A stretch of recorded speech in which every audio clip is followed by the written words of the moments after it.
register. The first one we're going to talk about is frozen. Frozen text is anything that is something that everybody knows it's said a particular way, or in general that it's said a particular way. So some examples of that would be like the Star-Spangled Banner. Even though there are translations of the Bible, in general the Bible would be considered a frozen text. Shakespeare, Edgar Allan Poe, any kind of literature that's always recited a certain way, that would be any kind of poetry, those types of things, that would be frozen text.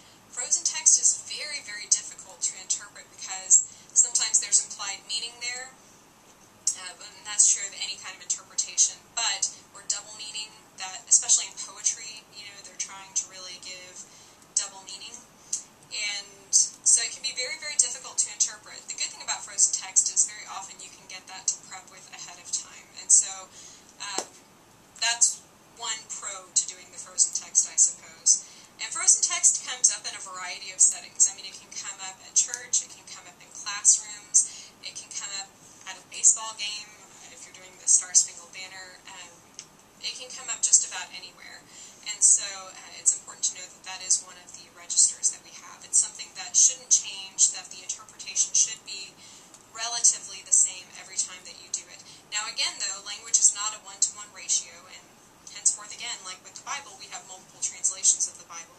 Many people would consider them to be equal, but if you look at, there's one version of the Bible called the Amplified Version, and if you look at that, it's really cool because on the words that do not have a direct one-to-one ratio in either the Hebrew or the Greek to English, they will do their own expansion technique, and we'll talk about expansion techniques later in the semester, but they do their own linguistic expansion to kind of show what the meaning is. One example of that is Greek has 4 words for the word love. In English, we just have love. And so if you look at the Bible, whenever it uses specific forms of love, in the Amplified Version, it will kind of in parentheses show you what version of love that they're talking about there. So that's kind of a cool thing. Next, we're going to talk about formal. Usually when I think of formal, I think of stage. In fact, you'll sometimes just hear that called stage interpreting, although it doesn't necessarily have to be on a stage. One thing that makes a formal situation formal is that it's a one-sided talk. And so that usually means that there's a presenter or presenters who are presenting to an audience of people, and there's not a lot of audience response, other than maybe a recitation, like at a church or something like that. That would be an example. Any kind of motivational speech where a person's up on stage and then there's an audience of people. There's not a whole lot of banter back and forth because of the nature of how many people are there. And so that would be considered a formal presentation.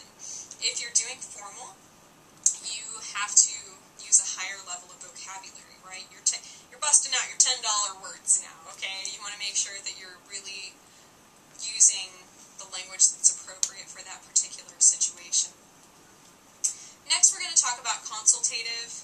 What makes a consultative situation consultative is usually there's a person who is in a position of knowledge, and then there's a consumer who is in a position that doesn't know as much about that. So you may have a doctor who has a patient come in, and the doctor, that would be considered a consultative situation because the doctor is in a position of knowledge that the consumer doesn't know anything about or as much about. But let's say that the doctor's patient is a plumber. Well, if the doctor needs a plumber, then all of a sudden the consultative power differential changes, and now the plumber is the person who's in the position of knowledge and power, and the doctor is the one who needs help. Does that make sense? So it doesn't always have to be one way. Anyway, another example of consultative, even though you still have somewhat of an audience, could be a classroom. There are some classrooms where I would say they're more formal, like a stadium-type situation. But like our classrooms, when we're doing the face-to-face classes, are more consultative. It's a teacher who is expressing ideas. There is some banter back and forth.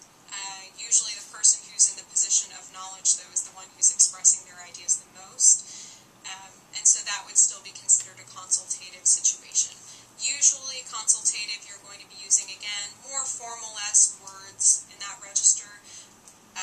Maybe not always up to the same level, but you're also going to, also let me back up and say with formal, you're also going to be using signs that are more visible from a stage.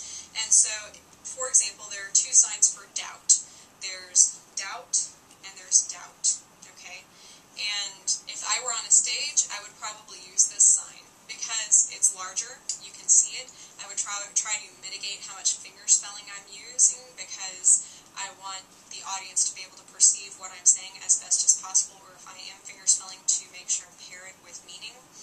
Those types of things. With consultative, you're not usually going to have that distance between you, and so you're able to probably use some smaller signs, but at the same time using formal language, whether it's in English or in sign language. Casual. Casual would be anything where people are usually peers, and that could be, I don't know, a social, or the reception of a wedding, or anything where everybody's just kind of enjoying themselves. Definitely the level of language has jumped down now to a casual setting. You'll find more profanity, you'll find more slang, any of those types of things in a casual setting. You're going to see that more so because it's usually friends or people who are on an equal footing who are having a conversation. And then lastly is intimate register. And when we say intimate, I don't mean lovey-dovey. Okay, intimate means that you are on a level with someone that you guys know what you're talking about, but the people around you may not know what you're talking about. And so we often attribute this to things like inside jokes, you know, or you have friends and family members who you guys could finish each other's sentences, or you can say just one word and you both bust out laughing because you know what the reference is that you're making, again, kind of like an inside joke. And so that would be what would be considered intimate register. Since the advent of video relay, intimate register has become much more common to interpret, and it's very difficult. It's very difficult because I don't have the knowledge that these two people have with each other. And so maybe they've already established that they use a certain sign or a certain English word for things, and I may not be familiar with that.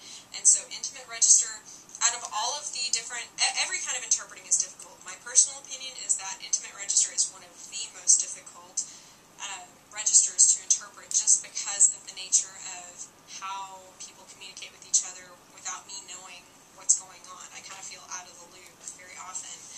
And so intimate register could even be in a casual setting, but it's maybe people who know each other better. Again, VRS is a very common time when you would be doing intimate register. Again, it's really not about the content. It's not about it being an intimate topic, like lovey-dovey, romantic type topic. It's not about that at all. It's more so about the relationship between those two people and how well they know each other. So it could be a mom and a daughter. It could be anything like that where they're just so close that they really know each other so well. And I'm an outsider trying to come into that and make sense of what it is they're communicating. I had a mom call a daughter one time, and the daughter was just a lazy signer. The daughter was deaf, and she looked at me, and on the video phone she signed this.